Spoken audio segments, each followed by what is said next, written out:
자, 우리 옆에 분들과 다시 한번 인사하겠습니다. 오늘 정말 잘 오셨습니다. 은혜 받기 원합니다. 예, 감사합니다. 오늘도 불타는 금요일을 맞아서 그 하나님을 향한 사랑을 가지고 이 자리에 나오신 여러분들에게 돌아가시는 발걸음 가운데 세상에 줄 수 없는 평안과 기쁨이 함께 하시게 되시기를 주님의 이름으로 축복합니다. 자, 오늘 우리가 읽은 이 본문을 보면 그 예수께서 참 무시무시한 말씀을 하시는데요. 자, 39절을 보니까 자신은 이 땅을 어떻게 하기 위해서 오셨다고 하죠? 심판하기 위해서 오셨다라는 말씀을 남기십니다. 사실 오늘날 이 시대를 살아가는 우리들 입장에서는 심판이라는 말은 굉장히 무서운 말인데요. 왜냐하면 대다수의 사람들이 심판이라고 하면 우리가 어떤 벌을 받는다거나 엄청난 시련을 겪게 될 것을 떠올리기 때문입니다. 자, 그래서 저희 목사 세계에서도 불문율 같은 것이 하나 있는데요. 그 어딘가에 신방 가더라도요, 절대로 해서는 안 되는 기도가 있어요. 바로 어떤 기도냐면요, 이런 기도죠. 하나님, 이 성도님을 심판하여 주시옵소서. 하나님, 이 가정과 자녀들을 심판하여 주시옵소서. 이렇게 기도했다가는요, 제가 큰일 나는 수가 있는 거예요. 자, 하지만 이 성경에 나오는 이 심판은 사실 따지고 보면 마냥 부정적으로 해석을 해서는 안 되는데요. 자, 바로 이것은 굉장히 이중적인 의미가 담겨져 있는 말이기 때문입니다. 자, 하나님의 심판은요, 사실 죄인들에게는 엄청난 멸망을 상징하기도 하지만 믿음을 가진 우리들에게는 엄청난 구원의 시작으로 해석을 할 수가 있는데요. 자, 예를 들면 출애굽기 10장을 보면 이런 내용이 있죠. 자, 애굽에 10번째 재앙이 나타나게 되는데요. 자, 이른바 애굽 땅에 있는 모든 장자들이 죽임을 당하게 됩니다. 자, 그런데 엄연히 따졌을 때 바로 이 심판으로 인해 그 땅에 있는 모든 사람들이 죽임을 당한 것은 아닌데요. 자, 문설주에 어린 양의 피를 바른 사람들은 아무런 해를 당하지 않았다고 하고요. 자, 오로지 문설주에 어린 양의 피를 바르지 않은 사람들만 죽임을 당했다고 기록되어 있습니다. 자, 그러니까 바로 이 심판으로 인해서 하나님의 말씀을 따르지 않고 끝없이 악을 행하는 사람들은 그에 걸맞는 벌을 받지만 하나님의 말씀을 굳게 믿고 끝까지 순종하는 자들은 바로 이 심판으로 인해서 진정한 해방과 구원을 경험하게 되는 것이죠. 자, 바로 이것은 하나님께서 이 땅에 내리시는 심판의 성격을 이렇게 규정하고 있는 거예요. 자, 하나님께서 내리시는 심판은 이 땅에 만연한 악을 벌하는 심판이다. 자, 그런 동시에 당신의 사랑하는 백성들을 아끼고 사랑하사 그들에게 해방과 자유를 허락하시는 심판이다. 자, 그런데 오늘 우리가 읽은 이 본문에도 사실은 이와 비슷한 내용이 나오는데요. 자, 우리 주님께서는 이 땅을 심판하시기는 하시나 바로 이 심판은 어떤 심판이라고 하시죠? 자, 우리 한번 따라해 보겠습니다. 나는 보지 못하는 자들을 보게 하고 보는 자들은 맹인되게 할 것이다. 자, 그러니까 바로 우리 주님께서 행하신다라는 심판은 내가 평상시에 잘 보지 못하는 사람이라고 한다면 전혀 두려워할 필요가 없는 심판이고요. 자, 다만 내가 평상시에 보는 자라고 한다면 너무나 두려워하고 무서워해야 하는 심판이라는 것입니다. 자, 그러니까 우리 주님께서는 바로 이 말씀을 통해 오늘날 이 시대를 살아가는 우리들의 신앙생활을 다시금 점검하게 하시는데요. 자, 결론부터 말하자면 너희가 지금 하나님 앞에서 어떤 모습인지를 철저히 돌아보고, 자, 본문에 나오는 바리새인이 아니라 맹인과 같은 모습이어야 된다라고 우리에게 경고하시는 것입니다. 자, 그래서 바로 이런 차원에서 오늘 우리가 읽은 이 본문을 꼼꼼히 묵상해 봤더니, 자, 요한복음 9장은 예수께서 한 맹인을 치료해 주시자 바리새인들이 어떤 태도를 보이고 있는지를 클로즈업하면서 그들의 강팍한 태도를 우리에게 거듭해서 고발하고 있습니다. 자, 먼저 9장 13절부터 18절을 보니까 바리새인들은 하나님께서 주신 율법의 근본 정신을 외면한 채 그것의 기계적인 준수만을 강조하고 있는 것을 볼 수 있어요. 자, 이게 무슨 말일까? 자, 우리 다 같이 9장 16절 말씀 같이 한번 읽어볼게요. 시작.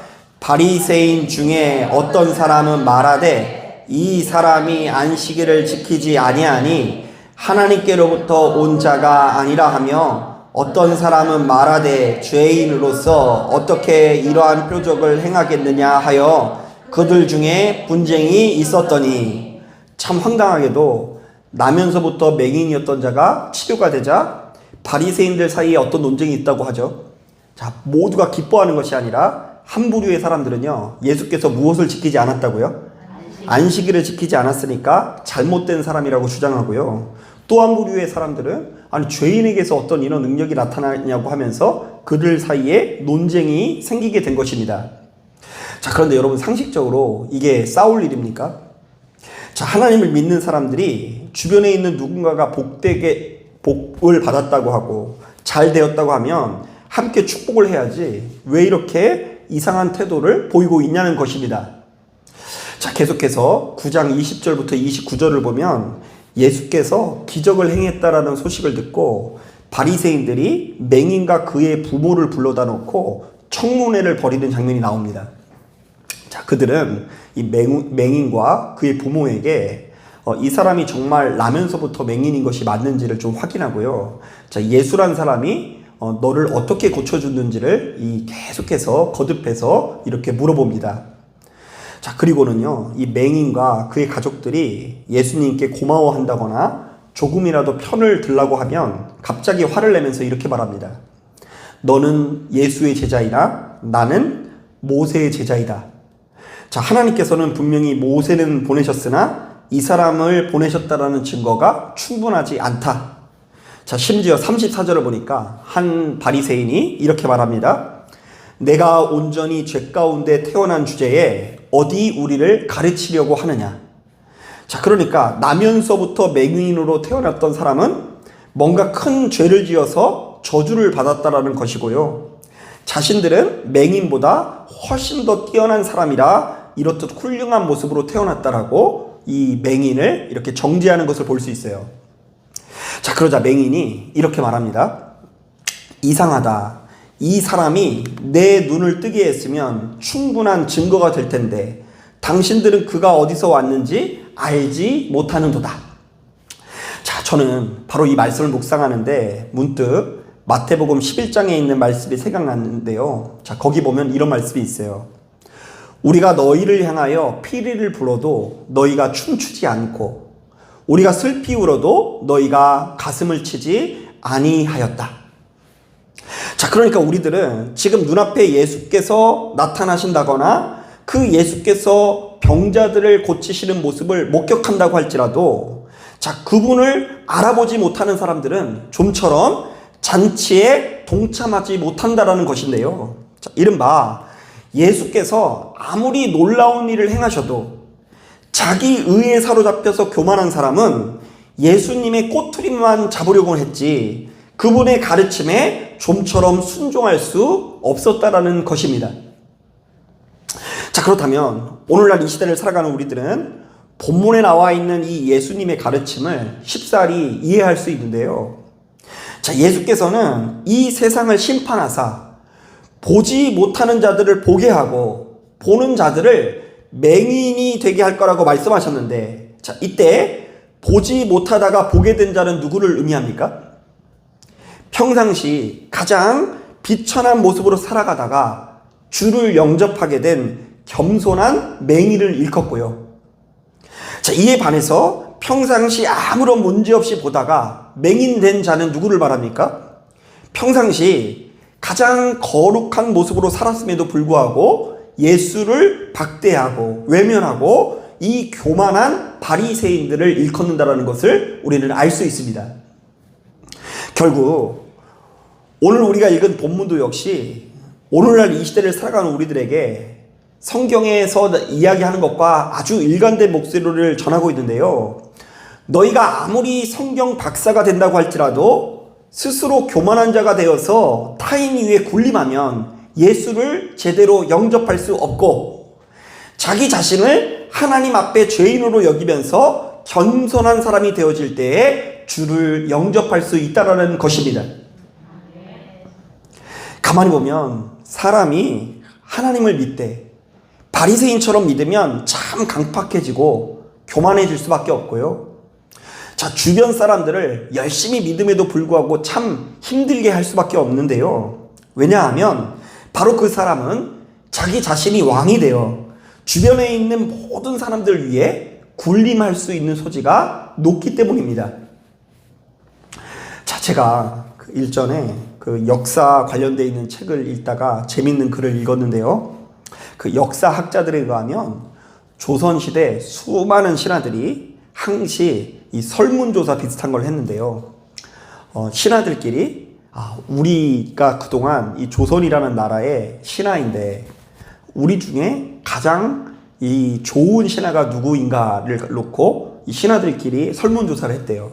자, 그런데 항상 그 설문조사마다 1위를 한 사람이요. 누군지 아세요? 바로 황희정승이라는 사람인데요. 자, 조선의 신하들이 이 황희정승을 가장 좋은 신하로 꼽은 이유가 딱 하나예요.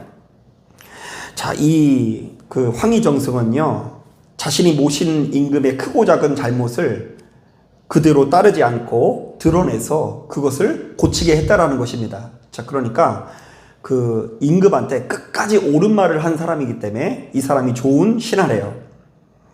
자, 그런데 흥미로운 것은요, 그 평론가가 황희정승이 이렇게 바른 말을 끝까지 할 수 있는 비결로 무엇을 꼽는지 아세요?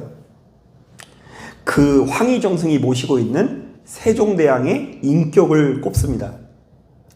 자, 세종대왕이 너무나 대단한 인격자여서 황희정승이 바른 말을 한다고 해서 그를 유배 보내지 않고 더욱 귀히 여겨 주었기 때문에 그가 그렇게 끝까지 바른 말을 할 수 있었다라는 것입니다. 자, 실제로 그 이후에 세워진 왕들 중에는 누군가 자신에게 바른 말을 했다고 해서 아무런 죄도 없는 자에게 누명을 씌워 극한 형벌을 내리거나 유배를 보내기도 했는데요. 자, 바로 이런 분위기에서는 그 누구도 바른 말을 하지 못하고 임금의 눈치를 볼 수가 없는 것입니다. 자, 그런데 이것은 임금님뿐만이 아니라 우리도 역시 마찬가지입니다.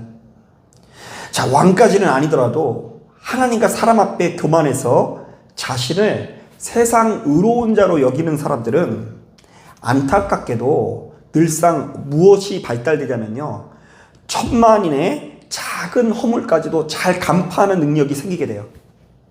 자, 믿음을 얻을수록, 성경을 알면 알수록 누구의 허물이 보인다고요? 다른 사람, 천만인의 아주 작은 허물까지도 발견합니다. 자, 그런데 정작 무엇을 발견하지 못해요? 나 자신에게 있는 어마어마한 잘못을 발견하지 못하게 되고요. 자, 그리고 습관적으로 자기 자신의 죄와 허물을 조금도 인정하지 않은 채 주변에 있는 사람들을 죄다 나쁜 사람으로 만들기 일수라는 것입니다. 자, 그러니까 우리가 저지른 이 죄가 아닌 것처럼 보이는 방법은 두 가지예요. 빨리 하나님께 나아가서 무엇을 받거나 용서를 받거나, 아니면요, 내가 죄를 지었더라도요, 주변에 있는 사람들을 더 나쁜 사람으로 만들면 마치 그게 죄가 아닌 것처럼 보일 수 있어요. 제가 오늘 기도를 목사인데 30분밖에 못했어요. 막 죄책감이 들죠? 그러면 이것을 어떻게 하면 되는 줄 아세요? 좌우지간 이 자리에 앉아있는 분들은 기도하는 사람이 한 명도 없어, 이렇게 하면은요, 저는 그래도 이 중에 가장 기도 많이 하는 사람이 되는 것처럼 보일 수 있는 거예요. 그러니까 이렇게 세상 자기가 의로워야 하는 사람들은요, 뭔가 잘못했다라는 것이 드러나도 그것을 인정하지 않아요. 교묘하게 피해갑니다. 그리고는요, 지금 나에게 그것을 알려주는 사람이 사실은 더 나쁜 사람인 것처럼 우리들에게 공격하기 일쑤라는 거예요. 자, 그래서 그 여러 사이비 단체들을 보면 참 안타까운 게 뭐냐면요, 어떤 방송국에서 자신들의 허물을 지적하면서 방송을 하면요, 그 방송을 보고 뉘우치고 반성하고 사과하는 애들은 아무도 없어요. 항시 그 방송을 제작한 방송국 놈들이 나쁜 놈들이고, 자신들은 언제나 하나님 앞에 순결한 백성으로 여겨요. 그리고 심지어 재판에 져서 감옥에 들어갔다 와도 정말 일말의 가책을 가지질 않는데요. 왜냐하면 자신은 죄 없이 고난을 당한 순결한 양이고, 오로지 주변 사람들이 다 잘못돼서 이렇게 억울한 핍박을 당한다라는 거예요. 자, 예수님께서 핍박을 당하셨어요? 안 당하셨어요? 당하셨으니까 자신도 역시 죄 없이 십자가를 짊어진다라는 착각에 빠지기 마련인데, 이 모든 것들이 사실은 거짓 평안인 것이죠. 가만히 보면 예수 믿는 우리 안에 어쩌면 그렇게 잘난 사람이 많은지, 어디 가서 이야기를 들어보면 죄다 누가 잘못되고 문제라는 이야기뿐이고요. 생각보다 자기가 잘못이고 문제라고 고백한 사람은 별로 없더라고요. 자, 그래서 이 교회는요, 늘상 미안해하는 사람보다 서운해하는 사람이 많고요. 또한 무엇인가를 고마워하는 사람보다 원망하는 사람이 많을 때가 참 많더라고요. 자, 그래서 제가 우스개 얘기로 항상 하는 얘기가 뭐냐면, 여러분 찜질방 가서 자꾸 누구 욕하시면 안 돼요. 그 조용하니까 이거 너 만들어 이렇게 얘기를 하잖아요. 근데 거기 있는 사람들이 다 공유를 한다니까요. 그래가지고 제가 이제 한 번은 실제로 찜질방 가가지고 지지려고 누워있는데 어떤 두 여자분이 얘기를 하시더라고요. 너 만들어. 뭐 하여튼 목사들이 문제야. 막 이렇게 얘기를 하는데, 거기 누워있는 목사가 그거 보고서 얼마나 그냥 찜질 하다 말고 그냥 귀가 쫑긋해지는지. 여러분, 그런데 이렇게 세상 의롭고 내가 이 중에 가장 경건하다고 생각하는 내가 지금 우리들의 눈앞에 서 계신 예수 그리스도를 알아볼 수 있을까? 어쩌면 우리도 역시 본문에 나와 있는 이 맹인이 아니라 바리새인처럼 예수께서 뭘 하려고 하면 참 그 예수님이 하는 일을 방해하는 위치에 서게 될지도 모른다라는 생각이 들기도 합니다. 자, 그러면 아마도 우리 주님께서도 그런 우리들을 보면서 너무 안타까워하시면서 말씀하실 거예요. 내가 심판하러 이 세상에 왔으니 보지 못하는 자들은 보게 하고 보는 자들은 맹인이 되게 하려 함이라. 자, 그러니까 여러분 이 교회에 들어올 때는 맹인으로 왔을지라도 돌아갈 때는 보는 자로 나가세요. 근데 괜히 교회 들어올 때는 보는 자로 들어왔는데 나갈 때는 그냥 맹인으로 또 해가지고 그냥 이 사람도 문제 저 사람도 문제, 심지어 이 교회 주인 되시는 주님도 문제라고 하면서 돌아가지 마시고 항상 하나님 앞에 겸허하게 내 자신을 쳐서 복종시킬 수 있는 여러분들 되기 원합니다. 특별히 지금 기간은 이제 사순절 기간인데, 사순절 기간 동안 사실은 우리는 그것을 연습하는 거예요. 자꾸만 기도를 하면 할수록, 말씀을 알아가면 알아갈수록 내가 참 대단해 보이는데, 아니다. 내가 대단한 사람이 아니라 정말로 하나님께서 아껴주시고 사랑해 주신 덕분에 내가 이렇게 좋은 것을 누리고 있다. 이런 신앙의 고백이 이어지기 원합니다. 자, 바로 이 말씀에 귀를 기울이시고 주님 오실 때까지 스스로를 의인으로 여기면서 기세등등하지 마시고 스스로를 철저히 죄인으로 여기면서 겸손한 마음을 가지시기를 주님의 이름으로 축복합니다. 자, 기도하겠습니다.